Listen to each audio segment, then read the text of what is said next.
Assalamualaikum. Welcome back again to SRC 550 Sports and Media Relations. So today we are going to focus on the engaging media professional.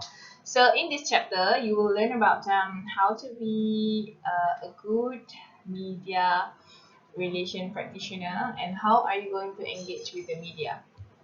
Okay, let's begin. So the media relation practitioner responsibilities, these are three responsibilities that as a media relation practitioner should have. First, you are as the external communicators between the publics of an organization. So definitely you are the one who represent the organizations in order to give out the information to the public. And then number two, work with the media to get information about the organization. So you are working with the media and you're giving the information to the media so that they can write about your organization, communicate and create content. That is why you are all needed to create a news release, because you are the one who are going to communicate and you are the one who are going to create content to be given to the media so that they can write about your organizations. That is the media relation practitioner's responsibility.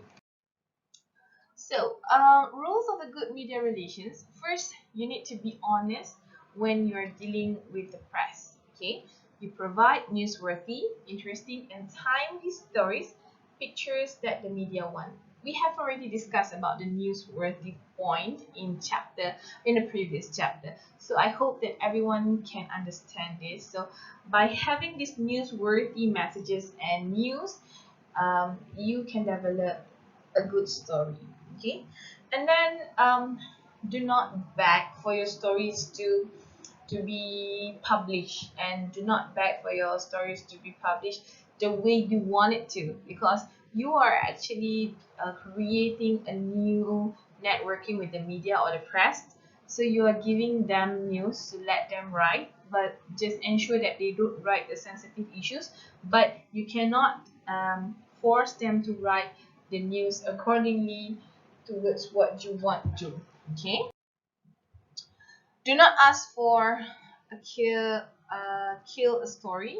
Do not ask for a suppress or kill a story, but you can ask for a delay in publication, or maybe you can ask for a correction. For example, like I mentioned earlier, you cannot force the press or the media to write something accordingly on what you want but if there is a mistake in the news or the report, you can ask for a delay in publication and you can ask for a correction. Okay, be more sensitive and selective towards your news. Okay, remember that not all your stories need to be published, so you cannot flood the media with the information. You just give them information that really needed in order for them to publish the story. Okay.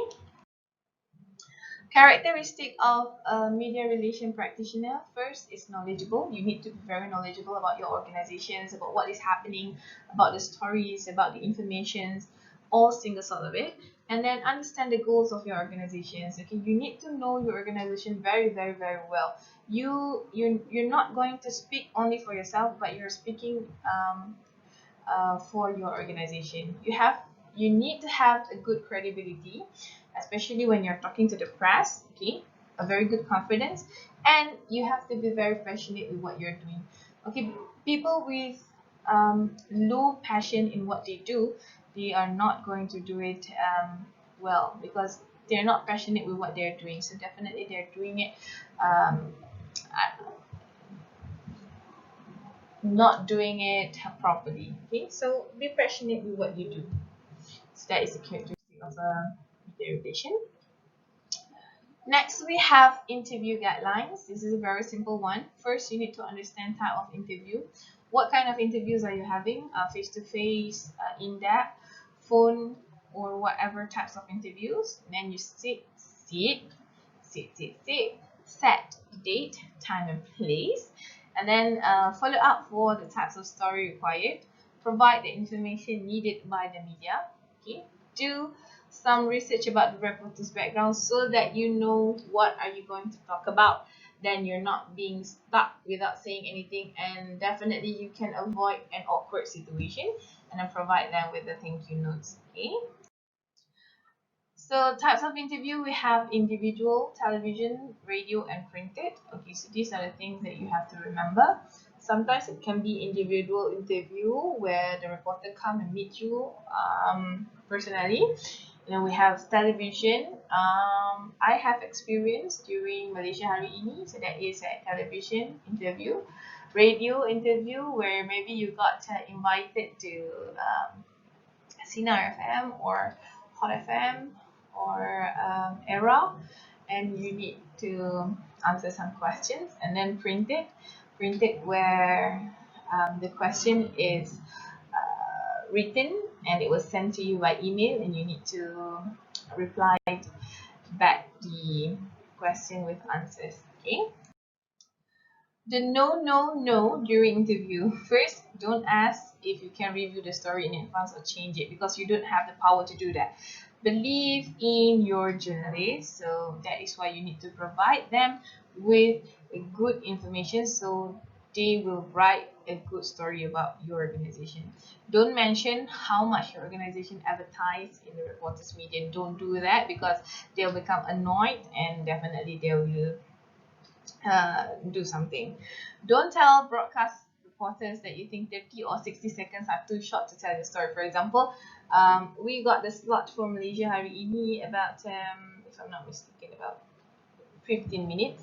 Okay, but we cannot tell the reporters that 30 minutes is too, 15 minutes is too short, because when you do that, you're going to annoy the media and press. Okay, it seems that you are not grateful for what you have. Okay.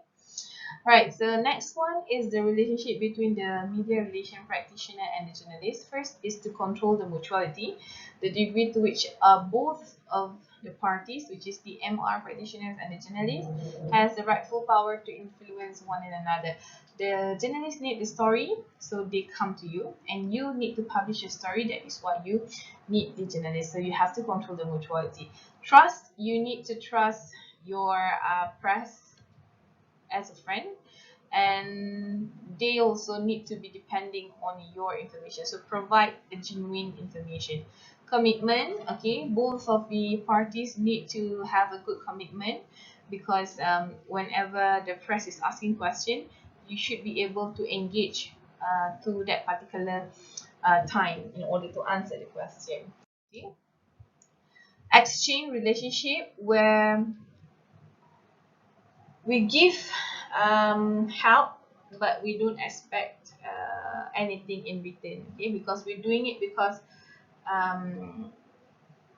I'm sorry, exchange relationship is where we help in order for us to get help back, like mutuality control, where I give you story and you give me publications. Okay, but communal relationship is where we are giving help without any return back. So we're doing it because you are in university, so you need to publish out your stories. Okay, so we help you. So this is what we call as communal relationship. And exchange relationship is where I help you in other way around, you're going to help me back. So this is the relationship between the media relation practitioner and journalist. So I hope that everyone will understand about this chapter. It's a very simple chapter. You have already understand about types of interviews, guidelines of interviews, what are the things that you shouldn't do during interviews, how about the relationship between the MR practitioners and journalists. So I hope that you can become a very good media relation practitioners, and if you don't want to become one, you can use this as a guidance. If, for example, one fine day you become the reporter. Okay, so I wish you all the best. See you in the next chapter. Assalamualaikum warahmatullahi wabarakatuh.